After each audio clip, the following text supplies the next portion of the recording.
Hello বন্ধুরা, আশা করি তোমরা সকলে ভালো আছো। আমিও ভালো আছি। আজকে একটু মাংস রান্নার রেসিপি দিলাম, তা কেমন হলো তোমরা সকলে জানিও কমেন্টের মাধ্যমে। দেখুন, এই রসুন ছাড়িয়ে নিয়েছি। এইবার পেঁয়াজগুলো ছাড়িয়ে কুচি কুচি করে কেটে নিচ্ছি। কেটে নেওয়ার পরে আদাগুলো ছাড়িয়ে নিচ্ছি। আদাগুলো ছাড়িয়ে নেওয়া হয়ে গেলে ভালো করে খোসাগুলো ছাড়িয়ে নিলাম। এবার আদাগুলো ঘষে নিয়েছি, আদাগুলো বেটে নিয়েছি।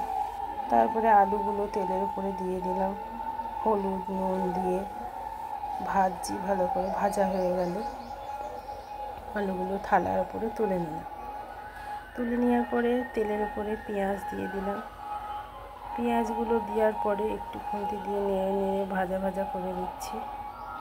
তারপরে একটু হাফ করে মশলা দিলাম ওই ভাজা পেঁয়াজের ওপরে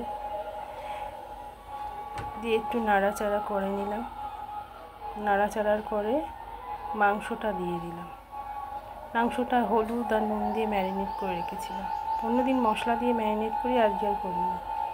তারপরে সব মশলা দিয়ে দিলাম, আদা পেঁয়াজ রসুন লঙ্কার গুঁড়ো হলুদ গুঁড়ো সব কিছু দিয়ে এবার ভালো করে কষে নিলাম। অনেকক্ষণ ধরে কষার পরে জল দিয়ে দিলাম। এই জল দেওয়ার পরে আলুগুলোও দিয়ে দিলাম।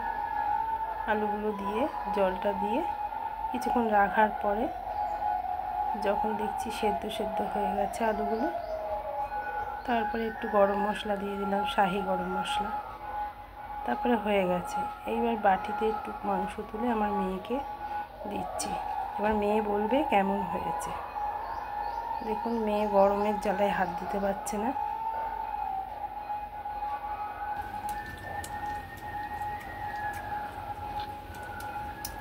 খুব ভালো হয়েছে।